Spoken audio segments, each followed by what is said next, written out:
சுவையும் ஆரோக்கியம் இருந்த கமோம சமையல்ல இன்னைக்கு நம்ம பார்க்க போகிற ரெசிபின்னா இந்த முள்ளங்கி மாங்காய் சாதம்.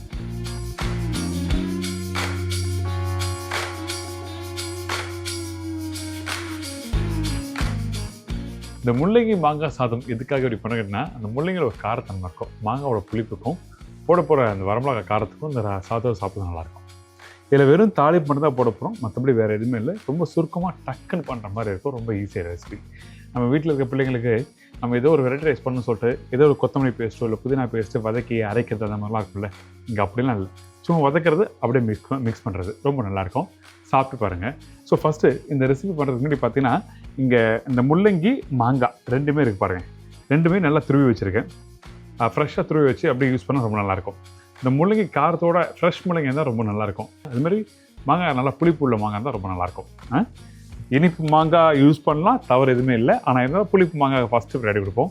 ஏன்னா அந்த இதில் வந்து பார்த்திங்கன்னா, எப்படி முள்ளங்கி மாங்காய் நம்ம யூஸ் பண்ணுறோமோ அதே மாதிரி இங்கே ரெண்டு கையில் வச்சுருக்கேன் பாருங்கள். இந்த ரெண்டும் முக்கியமானது. அதாவது இந்த பச்சை மிளகா, இந்த வரமிளகா, இந்த ரெண்டுமே காரத்துக்கு நல்லா சுருக்குன்னு இருக்கும். அதனால தான் வந்து புளிப்படந்தா தான் ஈஸியாக இருக்கும் சாப்பிட்றதுக்கு. அப்படியே ஆப்போசிட்டாக நம்ம அப்படி பண்ண போகிறோம். ஒரு புளிப்போட அந்த தன்மைக்கு காரமாக இருந்தால் நல்லாயிருக்கும்ல, அதனால தான் இந்த ரெண்டு காரம் போடுறோம். ஃபஸ்ட்டு நம்ம என்ன பண்ணுறோம், இந்த ரெசிபி பண்ணுறதுக்கு முன்னாடி தேவையான பொருட்கள் பார்த்துருங்க.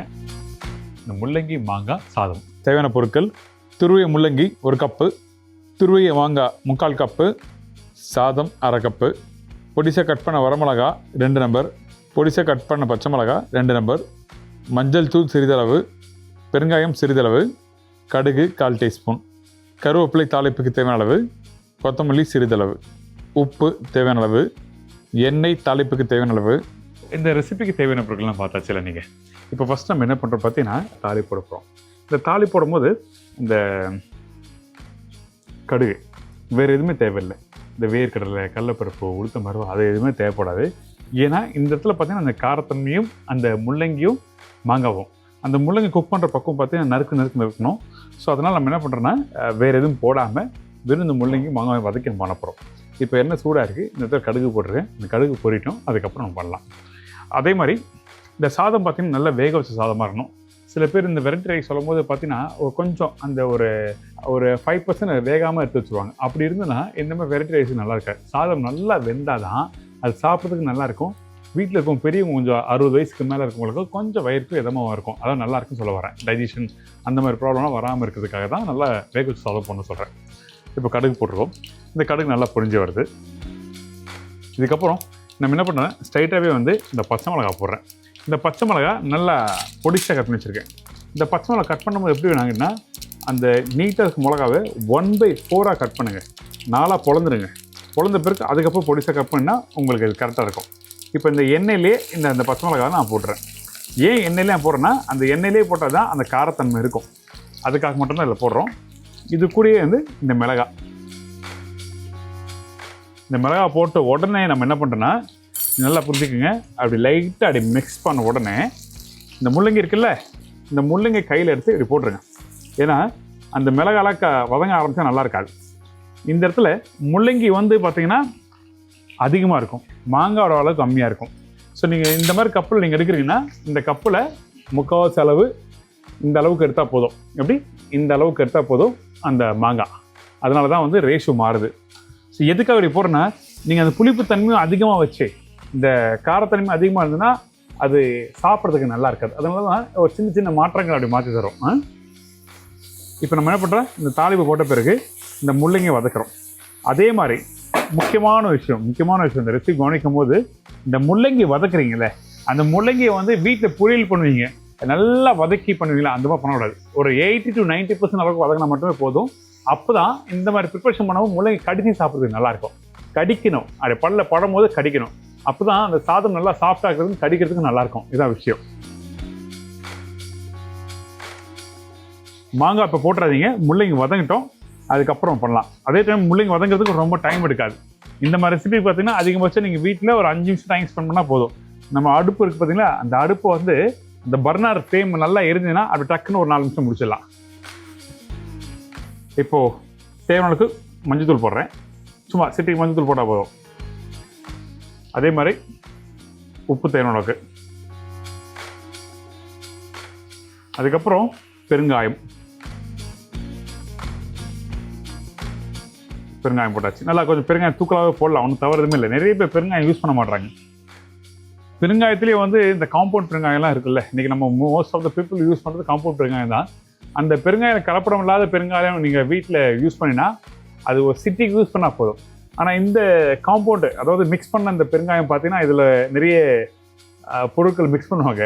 அந்த பெருங்காயம் பார்த்தீங்கன்னா உங்களுக்கு 1/2 டீஸ்பூன் போட்டாலும் உங்களுக்கு பத்தாது. அதனால கொஞ்சம் நேரம் தாராளமாக போடுன்னு சொல்லி சொன்னேன், யூசேஜுக்காக சொல்கிறேன்.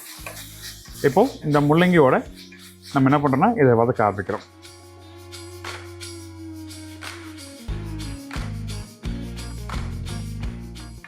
ஒரு பொருளை பற்றி பேசினா டீப்பாக நிறைய பேசலாம். ஆனால் நம்ம சம்மந்தப்பட்ட டாபிக் வந்து என்ன ஆகுனா மாறி போயிடும், அப்படியே இங்கேருந்து இன்னொரு டாபிக் உள்ள போய்டும், அப்போ சமையல் மறந்துடும். ஸோ அதனால நம்ம என்ன பண்ணோம்னா சின்னதாக ஒரு ஹிண்ட் தரேன், அதுக்கப்புறம் நீங்கள் ரிசர்ச் பண்ணி பாருங்கள். இன்றைக்கி கூகுளில் போய்ட்டோ இல்லை ஏஐயில் போய்ட்டு இன்றைக்கி நிறைய விஷயங்கள் நம்ம சம்மந்தப்பட்ட சாப்பாடாக இருக்கட்டும், இல்லை டெய்லி வந்து அன்றாட லைஃப்பில் நம்ம என்ன பண்ணலாம் அப்படின்னு சொல்லிட்டு ஏகப்பட்ட விஷயம் இன்ஃபர்மேஷன் நம்ம நிறைய கிடைக்குது. ஸோ அதை பார்த்து நம்மளுக்கு எது சூட்டபுளாக இருக்கோ அதை எடுத்து நம்ம யூஸ் பண்ணால் சொல்கிறேன், வேறு எதுவுமே இல்லை. இப்போ இந்த முள்ளங்கி பார்த்தீங்கன்னா நல்லா வதங்கியிருக்கு.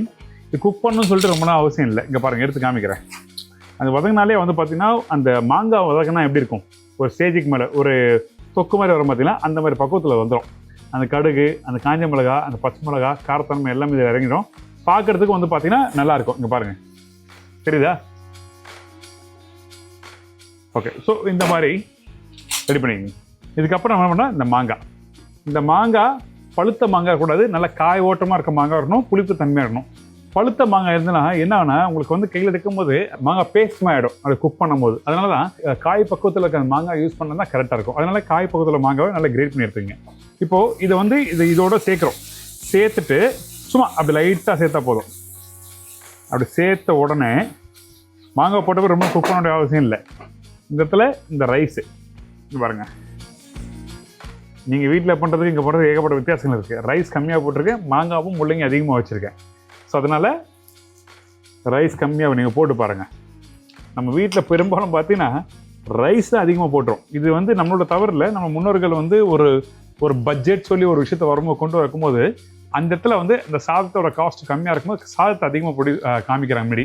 அப்போ அது சாப்பிடும்போது வயிறு ரொம்பிடுது. முக்கியமாக அந்த காய்கறிகளோ இல்லை நீங்கள் எடுக்கிற ப்ரோட்டீன்ஸ் சிக்கனோ இல்லை முட்டையோ அதுதான் அதிகமாக கன்சியூம் பண்ணால் தான் நம்ம பாடியில் இருக்க எல்லா இடத்துக்கும் வந்து யூஸ்ஃபுல்லாக வேலையை செய்ய ஆரம்பிக்கும்.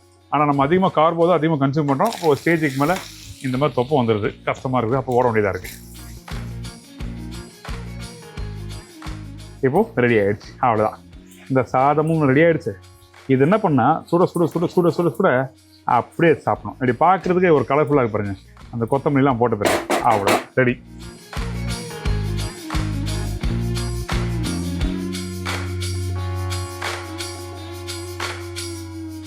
அப்படியே சும்மா சூப்பராக பாருங்கள்.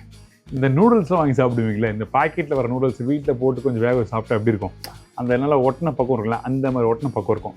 நீங்கள் எடுத்து பார்த்தீங்கன்னா சும்மா எடுத்து பார்த்தீங்கன்னா அப்படியே சூப்பராக இருக்கும். அப்படியே சுட சுட சுட சுட சாப்பிட்றதுக்கு தி பெஸ்ட்டான ரெசிபி. ட்ரை பண்ணி பாருங்கள். இந்த மாதிரி சின்ன சின்ன யூனிக்கான ரெசிபிகள் இருக்குது. ஒரு 4 பொருளை வச்சு எப்படிலாம் பண்ணால் நல்லாயிருக்கும்னு சொல்லிட்டு வீட்டில் யோசிச்சு பாருங்கள். கரெக்டாக மேட்ச் ஆகும். புளிப்பும் காரத்துக்கு ஒரு இனி போட்டால் கரெக்டாக இருக்குமா, அந்த மாதிரி கொஞ்சம் லைட்டாக கெஸ் பண்ணி ஒர்க் பண்ணால் சூப்பர் ரெசிபி இருக்கும். இன்றைக்கி எல்லாருக்கும் பிடிச்சிருந்தீங்கன்னா கண்டிப்பாக ட்ரை பண்ணி பாருங்கள். ஐம் ஷோர் டெஃபினட்டாக உங்கள் எல்லாருக்கும் ஒரு சூப்பரான ஒரு விருந்து கொடுத்துருக்கேன். விருந்துனா 4 வகையான சாப்பாடு கொடுத்தா தான் விருந்து இல்லை, இந்த மாதிரி சிம்பிளான ரெசிபி கொடுத்தாலும் விருந்து தான். இதே மாதிரி நான் இன்னொரு நாள் ஒரு புது ரெசிபி சந்திக்கிறேன். நன்றி, வணக்கம். See you, bye, take care. Thank you so much.